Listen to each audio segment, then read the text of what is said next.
ಎಲ್ಲರಿಗೂ ನಮಸ್ಕಾರ. ಆ ದೇವರು ಎಲ್ಲರಿಗೂ ಒಳ್ಳೇದು ಮಾಡಲಿ ಅಂತ ಕೇಳ್ಕೊಳ್ತಾ ಇವತ್ತಿನ ಲಾಗ್ ಶುರು ಮಾಡ್ತಾ ಇದ್ದೇನೆ. ನಾನು ಗರಿ ಗರಿ ಉದ್ದಿನ ವಡೆ ಮಾಡಿದ್ದೆ ಇವತ್ತು. ಅದಕ್ಕೆ ನಿಮಗೆ ಅದರದ್ದು ರೆಸಿಪಿ ಹಾಕುವ ಅಂತೇಳಿ ಅದನ್ನು ತೋರಿಸ್ತಾ ಇದ್ದೇನೆ. ನೋಡ್ಕೊಂಡು ಬನ್ನಿ ಆಯಿತಾ.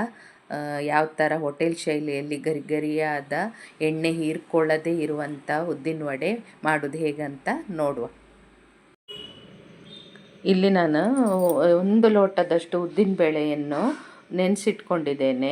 ರಾತ್ರಿ ನೆನೆಸಿಟ್ಕೊಂಡದ್ದು. ನೀವು 2 ಗಂಟೆ ಆದರೂ ಮಿನಿಮಮ್ ನೆನೆಸಿಟ್ಕೊಳ್ಬೇಕು. ಎಷ್ಟೊತ್ತಿಗಾದರೂ ಮಾಡೋದಾದರೆ ಮಾಡ್ಕೊಳ್ಬೋದು. ಅದನ್ನು ನೆನೆಸಿಟ್ಕೊಂಡು ಚೆಂದ ತೊಳೆದು ಅದನ್ನೀಗ ರುಬ್ತಾ ಇದ್ದೇನೆ. ಸಣ್ಣ ರುಬ್ಬಬೇಕದು. ಮತ್ತು ನೀರನ್ನು ಸ್ವಲ್ಪ ಹಾಕ್ಕೊಳ್ಬೇಕು, ಗಟ್ಟಿ ರುಬ್ಕೊಳ್ಬೇಕದು. ತುಂಬ ನೋಡಿ, ಈಗ ನಾನು ತೋರಿಸ್ತೇನೆ. ಆ ಹದಕ್ಕೆ ಬರಬೇಕಷ್ಟೇ.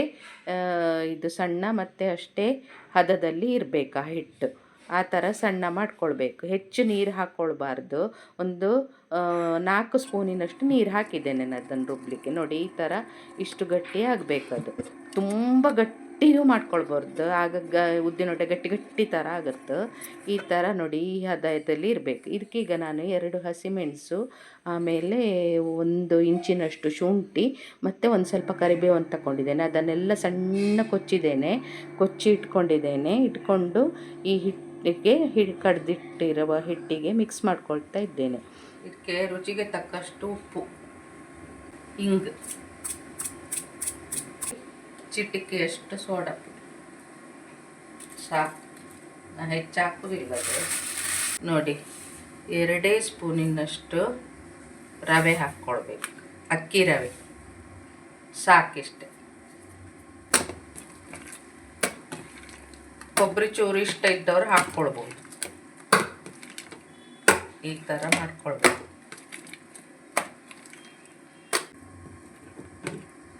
ಮುಚ್ಚಿಡ್ತೇನೆ. ಎಣ್ಣೆ ಕಾಯ್ಲಿಕ್ಕೆ ಇಟ್ಟು ಮಾಡಿದರೆ ಆಯ್ತಷ್ಟೆ.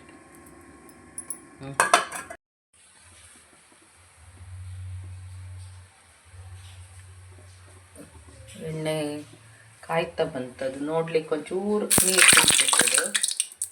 ಆವಾಗ ಅದು ಈಗ ಇದನ್ನು ಯಾವ ಥರ ನೋಡಿ, ಹೀಗೆ ಕೈಯನ್ನು ಹೀಗೆ ಫುಲ್ ಮುಳುಗಿಸ್ಕೊಳ್ಬೇಕು ಕೈಯನ್ನು ನೀರಲ್ಲಿ. ಆಮೇಲೆ ಇದರಿಂದ ಒಂದು ಸ್ವಲ್ಪ ಹೀಗೆ ತಗೊಂಡು ಈ ಥರ ಮಾಡ್ಕೊಳ್ಬೇಕು. ಮಾಡಿ ಈ ಬೆರಳಲ್ಲಿ ಹೀಗೆ ಮಾಡಿ ನಿಧಾನ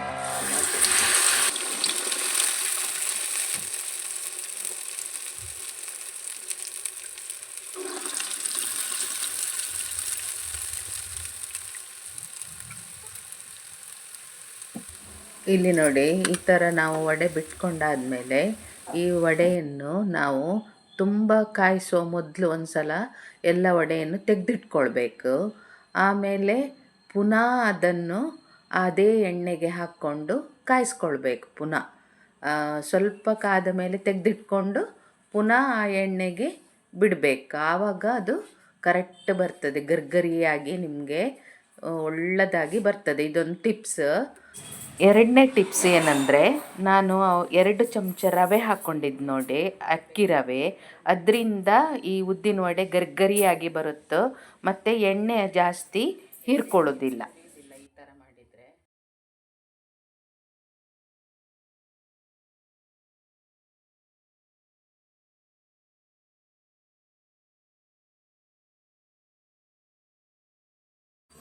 ಈಗ ನೋಡಿ, ಅದನ್ನು ಸ್ವಲ್ಪ ಹೊತ್ತು ಕಾಯಿಸಿದ ಮೇಲೆ ಅದನ್ನು ನಾನು ತೆಗೆದಿಟ್ಕೊಳ್ತೇನೆ.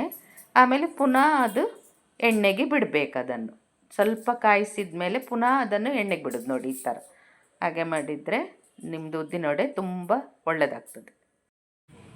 ನಮ್ಮ ಉದ್ದಿನ ವಡೆ ರೆಡಿ ಆಯಿತು. ಈಗ ತಿಂಡಿಗೆ ರೆಡಿ ಮಾಡೋದು. ಇಲ್ಲಿ ನೋಡಿ,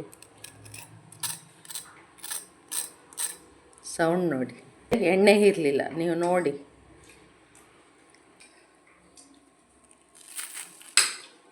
ನೋಡಿ ಯಾವ ಥರ ಬಂದು.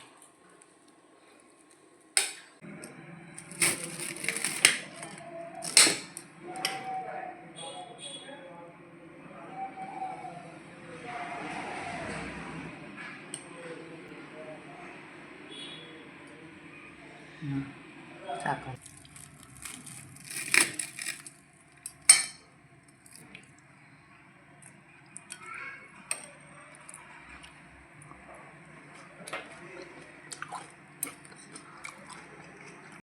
ನಾನು ಬೆಳಗಿನ ತಿಂಡಿಗೆ ಶಾವಿಗೆ ಮಾಡಿದ್ದೆ. ಹಾಗೆ ಅದರೊಟ್ಟಿಗೆ ಇದನ್ನು ಉದ್ದಿನವಡೆಯನ್ನು ಮಾಡಿ ಅದರೊಟ್ಟಿಗೆ ತೋವೆ ಹಾಕ್ಕೊಂಡು ತಿನ್ನೋದು.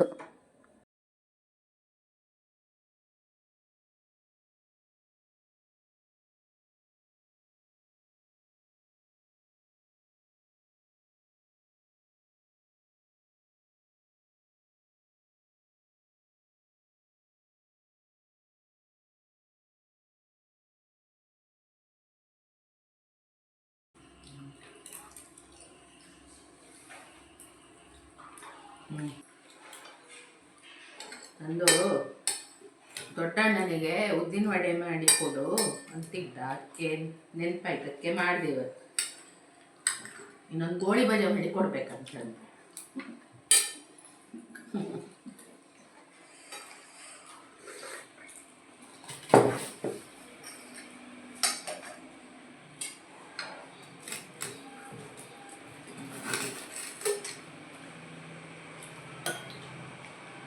ನೋಡಿದ್ರೆ ಅಲ್ಲ ಉದ್ದಿನ ವಡೆ ಮಾಡೋದು ಹೇಗೆ ಅಂತೇಳಿ, ಗರ್ಗರಿ ಉದ್ದಿನ ವಡೆ ಹೋಟೆಲ್ ಶೈಲಿಯಲ್ಲಿ ಹೇಗೆ ಮಾಡೋದಂತ ನೋಡಿದ್ರೆ ಅಲ್ಲ.